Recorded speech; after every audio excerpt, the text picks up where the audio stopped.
Assalamualaikum warahmatullahi wabarakatuh. Di sini kelompok kami akan menjelaskan tentang bab 9 dan bab 10. Badan usaha dalam perekonomian Indonesia. Pengertian badan usaha. Badan usaha merupakan perusahaan atau gabungan perusahaan yang didirikan untuk meraup laba atau keuntungan. Badan usaha bertujuan untuk melakukan suatu kegiatan usaha atau bisnis. Adapun ciri-ciri badan usaha, yang pertama, membutuhkan tenaga kerja dan modal. Yang kedua, meraup laba keuntungan semaksimal mungkin. Yang ketiga, dipimpin oleh usahawan. Yang keempat, memiliki fungsi operasional dan fungsi manajemen. Badan lapangan usaha ekstraktif, badan usaha yang mengambil secara alam yang menimbulkan banyak manfaat. Contohnya pertambangan, perikanan, agraris. Badan usaha kegiatan mengolah sehingga memberikan banyak manfaat. Contohnya pertanian, perkebunan, dan peternakan.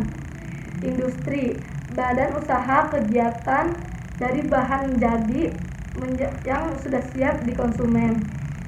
Contohnya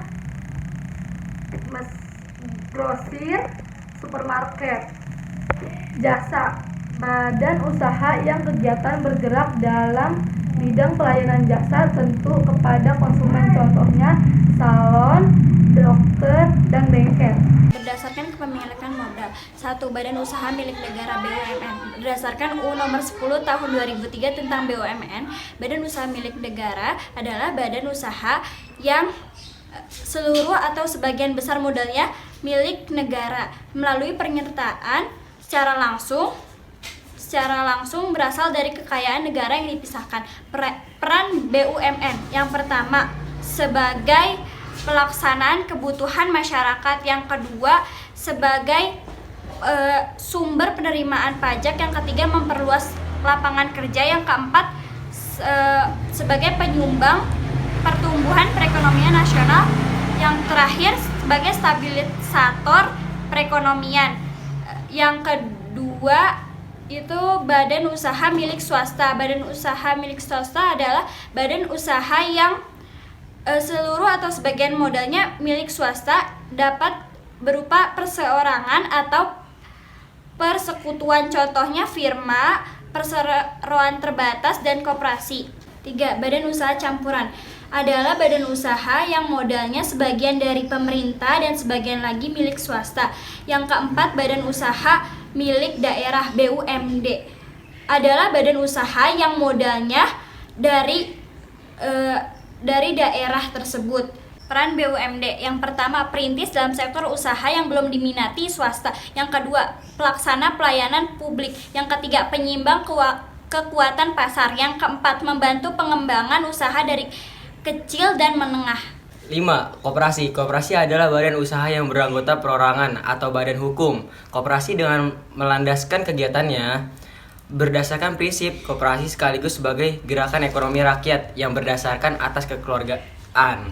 Tujuan dari koperasi adalah untuk memajukan kesejahteraan anggotanya dan masyarakat serta ikut membangun tahanan perekonomian nasional agar lebih maju, adil, dan makmur.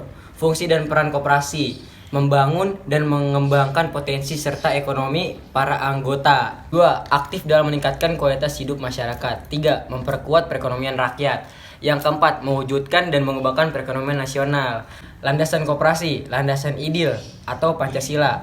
2. Landasan struktur, UUD tahun 1945. Yang ketiga, landasan mental, kesetiakawanan dan kesadaran pribadi. Yang keempat, landasan operasional. Koperasi berdasarkan jenis usahanya. Produksi, koperasi yang melakukan kegiatan usaha membantu proses produksi yang dilakukan anggotanya. Konsumsi, menyediakan atau menjual kebutuhan sehari-hari anggota dan non-anggota. Simpanan pinjam, menyediakan layanan simpanan dan penjamin bagi anggotanya. Serbu usaha, koperasi yang melakukan kegiatan dari satu jenis, misal selain sebagai koperasi simpan, paham juga menjual kebutuhan sehari-hari anggotanya. Koperasi berdasarkan anggotanya. Koperasi unit desa, KUD. Koperasi unit desa merupakan koperasi yang berada di wilayah perdesaan dan bergerak dalam penyediaan kebutuhan masyarakat yang berkaitan dengan kegiatan pertanian, sehingga anggotanya adalah masyarakat desa itu sendiri. Koperasi Pegawai Republik Indonesia atau KPRI. Koperasi Pegawai Republik Indonesia atau KPRI ini beranggotakan para pegawai negeri sipil di lingkup departemen, apartemen atau instansi terkait di bawahnya, bidang usahanya dan KPRI di antara lain unit simpan pinjam, pertokoan dan jasa catering atau transportasi. Koperasi sekolah. Koperasi sekolah adalah koperasi yang didirikan di lingkungan sekolah yang anggotanya terdiri atas warga sekolah yaitu guru, karyawan, dan siswa. Berdasarkan tingkat kebutuhan. 1. Koperasi primer. Koperasi primer adalah jenis koperasi yang anggotanya terdiri dari minimal 20 orang. Kedua, koperasi sekunder. Koperasi sekunder adalah jenis koperasi yang anggotanya terdiri dari gabungan badan-badan koperasi primer serta memiliki cakupan daerah kerja yang lebih luas. Koperasi sekunder dapat dibagi lagi menjadi beberapa jenis, yaitu ke-1 koperasi pusat, yaitu beranggotakan paling sedikit 5 koperasi primer. Kedua, gabungan koperasi, yaitu anggotanya minimal 3 koperasi pusat. Ketiga, induk koperasi, yaitu minimum anggotanya adalah 3 gabungan koperasi. Modal koperasi. Modal sendiri dapat berasal dari 1. Simpanan pokok. Simpanan pokok adalah sejumlah uang yang wajib dibayarkan oleh anggota kepada koperasi pada saat masuk menjadi anggota. Kedua, simpanan wajib. Simpanan wajib adalah jumlah simpanan terlalu yang harus dibayarkan oleh anggota kepada koperasi dalam waktu dan kesempatan tertentu. Ketiga, simpanan wajib adalah sejumlah uang yang diperoleh dari penyisihan sisa hasil usaha yang dimaksudkan untuk penumpukan modal sendiri. Keempat, hibah. Hibah adalah sejumlah uang atau barang modal yang dapat dinilai dengan uang yang diterima pihak lain yang bersifat hibah atau pemberian dan tidak mengikat. Modal pinjaman dapat berasal dari 1.